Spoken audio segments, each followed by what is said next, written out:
kekuatan hati.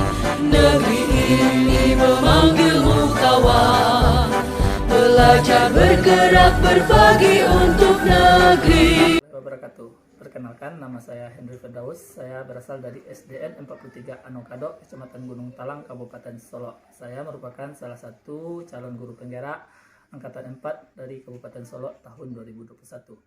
Baik, pada video kali ini saya akan menampilkan kegiatan aksi nyata saya. Nah, pada modul 1 ini ada 4 pembahasan pada materinya, yaitu pada modul 1.1 filosofi Ki Hajar Dewantara. Yang kedua, nilai dan peran guru penggerak. Pada modul 1.3 yaitu visi guru penggerak. Dan yang keempat adalah budaya positif. Namun penekanan pada aksi nyata ini kami mengambil materi pada 1.1 tentang filosofi pendidikan Ki Hajar Dewantara dan pada modul 1.4 yaitu budaya positif. Nah, untuk lebih lengkapnya kegiatan kami pada aksi nyata ini, simaklah video berikut.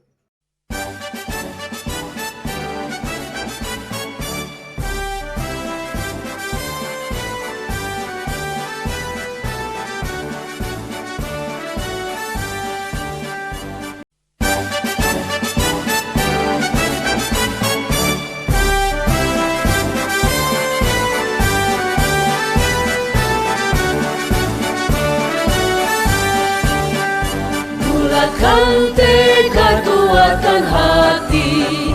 Negeri ini memanggilmu kawan, belajar bergerak berbagi untuk negeri. Guru penggerak majukan pendidikan.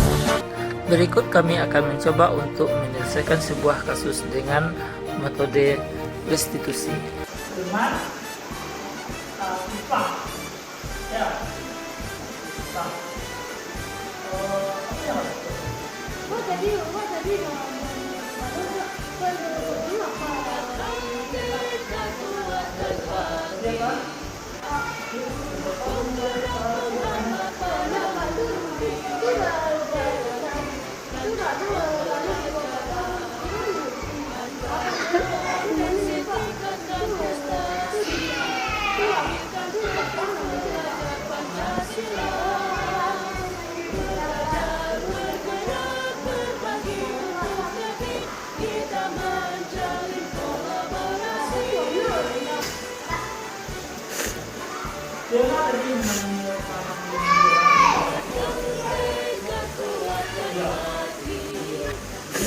Kira-kira kalau memang orang tua kan tidak sopan.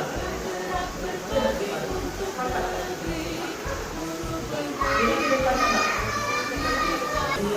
yang salah Pak, iya kan?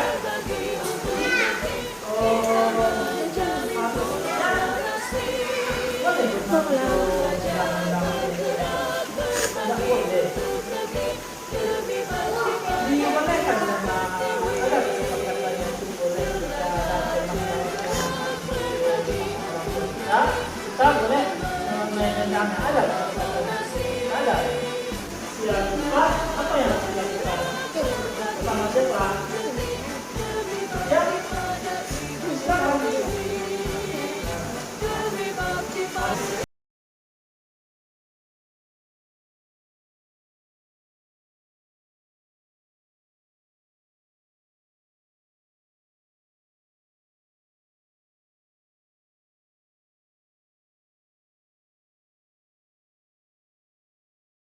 Kegiatan aksi nyata pada modul 1 guru penggerak ini kami adakan di Gugus 3, Kecamatan Lembang Jaya, Kabupaten Solo, dengan jumlah peserta sekitar 8 sekolah dengan peserta KKG-nya adalah sekitar 70 orang dengan kepala sekolah. Kegiatan tersebut berjalan lancar. Untuk lebih lengkapnya simaklah video-video berikut. Terima kasih. Assalamualaikum warahmatullahi wabarakatuh. Filosofi hadir dalam menciptakan budaya positif pada revolusi 4.0. Baik Bapak Ibu, sebelum kita bahas ini, kami ingin memberikan pretest kepada Bapak Ibu. Pretest ini nanti sebagai gambaran dari materi yang akan kita sampaikan nanti. Jika Bapak Ibu bisa buka linknya, silakan dibuka. Ya, Bapak Ibu, kami juga sekarang sedang mengikuti yaitu calon guru penggerak Angkatan 4 Kabupaten Solo.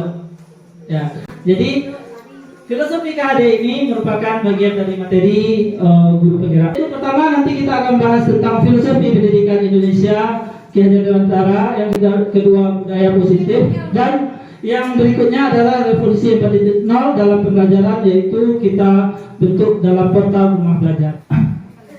Ya.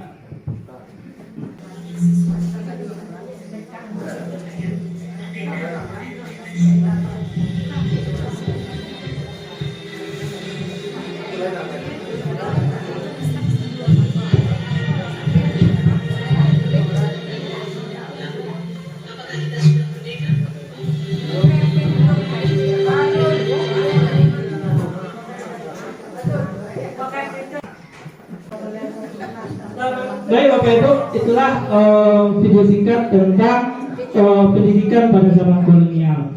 Namun pendidikan yang pada zaman kolonial tersebut hanya sebatas untuk pembantu dari perusahaan-perusahaan asing yang ada di Indonesia. Kemerdekaan merupakan salah satu kunci untuk melakukan pendidikan. Nah, berikutnya kita kembali, yaitu tentang azas pendidikan di Indonesia. Menurut Ki Hajar Dewantara, azas pendidikan di Indonesia itu ada dua, yaitu ada pengajaran, ada pendidikan. Pengajaran menurut Ki Hajar adalah pengajaran atau knowledge adalah bagian dari pendidikan. Pengajaran merupakan proses pendidikan dalam memberikan ilmu atau faedah untuk kecakapan hidup anak secara lahir dan batin. Nah, pengajaran adalah sebuah proses bagaimana kita melakukan sebuah metode dalam menyampaikan sebuah informasi kepada peserta didik atau memberikan faedah atau ilmu yang nantinya dapat berguna pada peserta didik dalam untuk dirinya pribadi atau di tengah masyarakat nantinya. Ya. Selanjutnya adalah pendidikan. Coba kita lihat tentang pendidikan.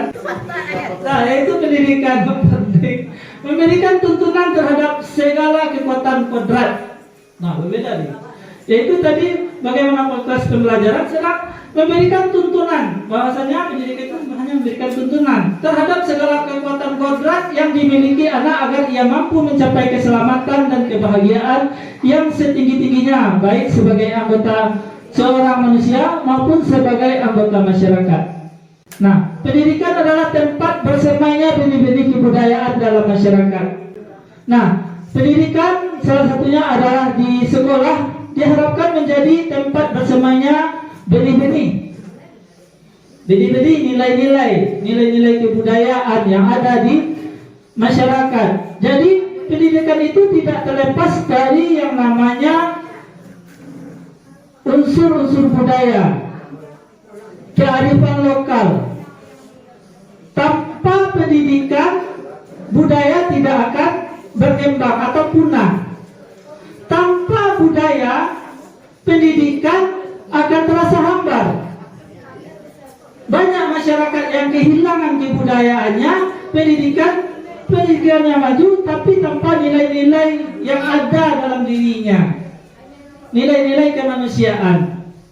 Ya, pendidikan dan pengajaran merupakan usaha persiapan dan persediaan untuk segala kepentingan hidup manusia, baik dalam hidup dan masyarakat maupun hidup kebudayaan dalam arti yang seluas-luasnya. Kita masuk pada tujuan pendidikan menurut KHD. Nah, jadi tujuan pendidikan yaitu menuntut segala kodrat yang ada pada anak agar mereka dapat mencapai keselamatan dan kebahagiaan yang setinggi-tingginya, baik sebagai manusia dan masyarakat. Nah, dalam proses menuntut anak diberikan kebebasan, namun pendidikan sebagai pamong dalam memberikan tuntunan dan arah agar anak tidak kehilangan arah dan membahayakan dirinya. Seorang pamong dapat memberikan tuntunan agar anak dapat menemukan kemerdekaannya dalam belajar. Nah, itu tujuan pendidikan sendiri. Bahwasanya dalam pendidikan itu kita hanya memberikan tuntunan. Ya. Dan selanjutnya kodrat. Nah, kodrat itu secara langsungnya ada dua, yaitu kodrat alam dan kodrat keadaan. Kodrat alam dan keadaan atau kodrat zaman. keadaan dan zaman sama juga ya. Nah, jadi sesuai dengan tujuan pendidikan tadi, kita menuntun segala kodrat yang ada pada peserta didik. Kodrat yang dimaksud adalah kodrat alam tergantung pada diri siswa tersebut, yaitu segala kepentingan anak didik, baik mengenai hidup diri pribadinya maupun hidup kemasyarakatannya. Nah, yang kedua adalah yang ada yang disebut dengan kodrat zaman. Kodrat zaman atau keadaan. Halo? Halo? Halo? Tentunya adalah materinya adalah dasar-dasar pendidikan. Dasar-dasar pendidikan tadi sesuai dengan apa yang telah kita sampaikan. Yang pertama, arti dan maksud pendidikan, yaitu arti dan pendidikan itu adalah mengembang kita sebagai pendidik menuntun peserta didik. Menuntun peserta didik mengembangkan segala kodrat yang ada pada anak. Kodrat tersebut tadi disampaikan ada kodrat alam, ada kodrat zaman. Jadi ini dasar-dasar pendidikan kita. Pertama, arti pendidikan itu sendiri. Yang kedua, anak hanya tuntunan dalam hidup anak. Anak kita harus berikan, kita hanya sebagai penuntun.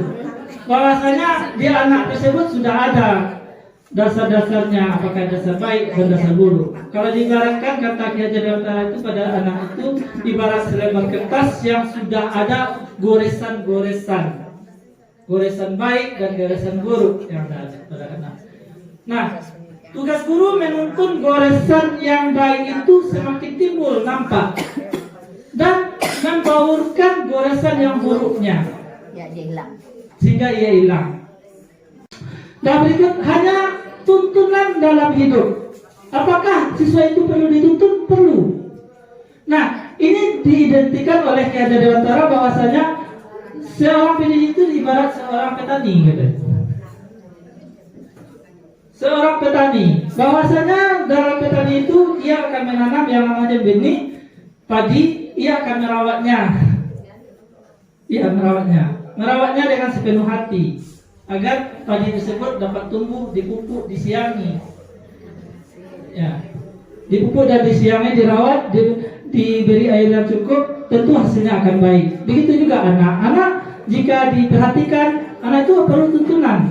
Anak yang dasarnya baik, jika tidak dituntun, dia akan jahat sesuai dengan lingkungan sekitarnya. Anak yang jahat jika dituntun dengan baik akan menjadi baik.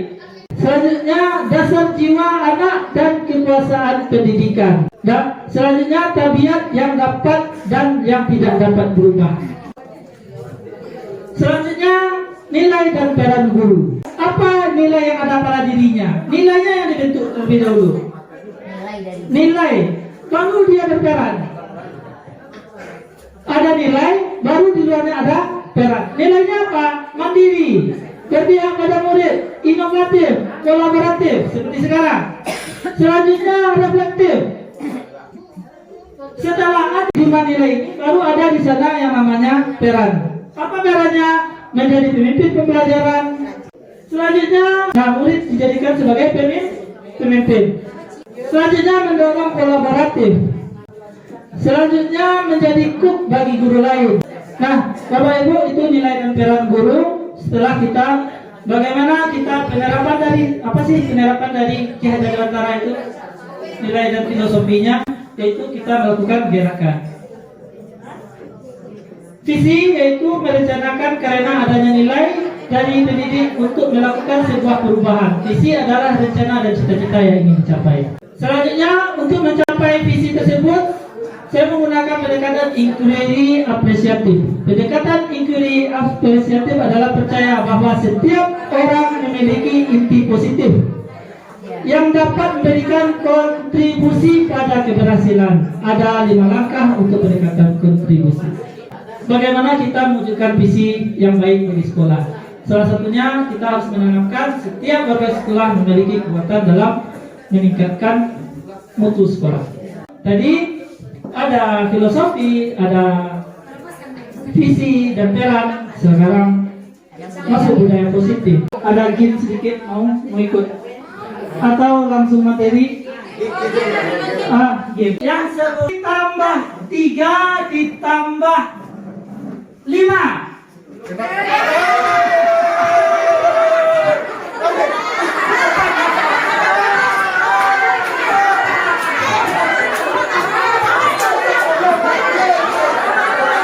Nah, budaya positif itu kita mulai dari yang namanya peraturan kelas, lingkungan positif, ciptakan lingkungan positif baik di kelas maupun di sekolah sehingga terciptanya budaya positif.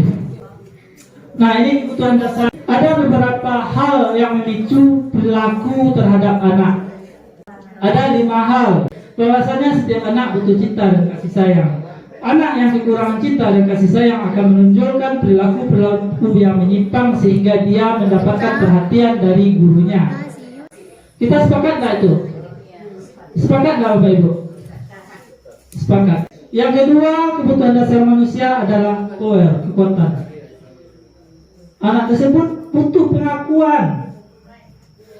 Ia mampu. Kalau tidak diakui kemampuan dia akan berlaku penyimpang. Contohnya apa? Nah, dia ambil makanan temannya. Dia mengaku dia bisa menguasai, dia beranggapan dia mampu menguasai anak temannya itu. Tapi bagaimana kita sebagai guru mengembangkan kekuatannya itu ke arah hal yang positif, bisa dalam kegiatan ekstrakurikuler. Dengan kemampuan dia untuk memimpin, kita minta dia buat tim sepak bola atau memimpin teman-temannya dalam berkelompok.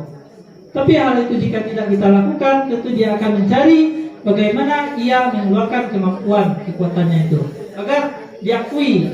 Kamu itu berkuasa di sekolah. Kan itu keinginannya lah. Ini Pak Zul, apa Zul ya? Ada Pak Zul. Nah, ada. Nah, selanjutnya freedom, butuh kebebasan, bebas. Ya. Nah, bagaimana kita mengayomi kebebasan anak itu tersebut dan melalui kemerdekaan tadi, tapi kita tuntun dia. Kebebasan yang terarah. Terarah. Sehingga kebebasannya itu tidak merugikan dirinya, Tidak merugikan orang lain. tidak merugikan orang lain. Nah, jadi 5 hal dasar. Selanjutnya adalah kesenangan. Ada anak yang senang mencuri punya temannya, senang mengambil temannya. Apa yang harus kita lakukan? Itu merupakan kesenangan. Dia ngaku temannya dijatik dengan temannya atau dipukul. Itu merupakan suatu kesenangan bagi dia. Ya, ya senang. Boleh minum Bazal? Ada ya betul betul.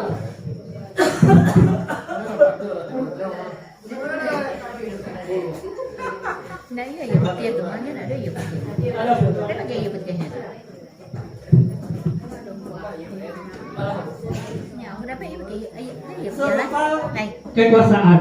Bahwasanya anak itu juga butuh yang namanya kekuasaan. Kekuasaan menguasai orang lain atau menguasai apa yang dia miliki. Nah, hal tersebut juga kita hargai.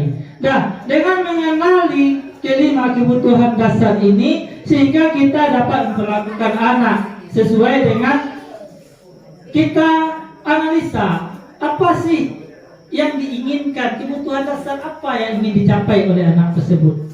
Dalam memecahkan sebuah permasalahan yang terlaku di kelas atau di sekolah, langkah utama kita menganalisa kebutuhan apa yang ingin dicapainya dari yang kelima ini. Nah, berikut. Nah, ini adalah 5 posisi kontrol yang harus dimiliki oleh seorang guru. Nah, halo. Nah, ada guru sebagai penghukum, atau membuat guru seorang pembuat merasa bersalah pada anak, atau guru sebagai teman, atau guru sebagai pemantau, dan guru sebagai manajer. Nah, Bapak Ibu pasti sudah memiliki peran ini dan pernah melakukan peran-peran ini kepada peserta didik. Iya benar. Sebagai penghukum pernah? Sebagai membuat anak itu merasa bersalah? Pernah. Di antara lima posisi kontrol ini di mana Bapak Ibu berada? Paling sering. Nah, yang paling tepat di mana posisi guru? Sebagai manajer.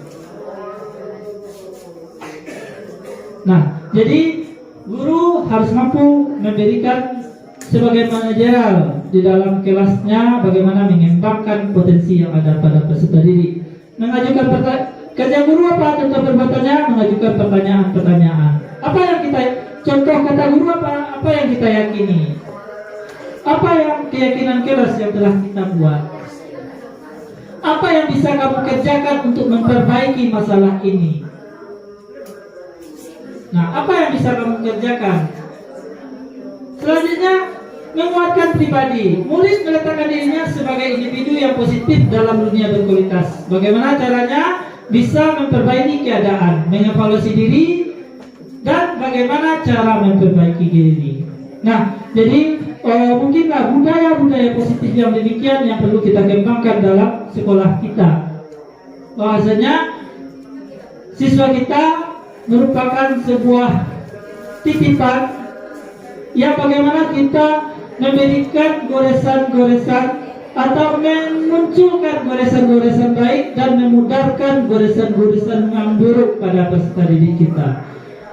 Peserta didik kita berbakat untuk berbohong, tapi bagaimana sifat pembohongannya tersebut kita pudarkan dengan perilaku-perilaku yang positif pada peserta didik.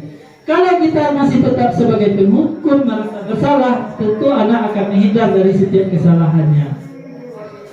Jika kita memperbaiki perbuatan dan menanyakan apa motivasinya, tentu akan menjadi perubahan bagi peserta didik untuk jauh lebih baik. Nah, ini restitusi. Nah, posisi kontrol sangat berkaitan pada saat guru menghadapi permasalahan pada peserta didik. Di kelas salah satunya dengan metode segitiga restitusi. Restitusi adalah proses menciptakan kondisi bagi murid untuk memperbaiki kesalahan mereka sehingga mereka bisa kembali pada kelompok mereka dengan karakter yang lebih kuat. Dengan tepatnya kita meletakkan posisi kontrol, tentu akan memberikan apakah sebagai penghukum, sebagai manajerial, sebagai pemantau, jika kita tepat dalam menyelesaikan permasalahan peserta didik. Nah, itu dia segitiga restitusi, yaitu validasi tindakan, menstabilkan identitas, dan menanyakan keyakinan. Baik, Bapak Ibu, terima kasih.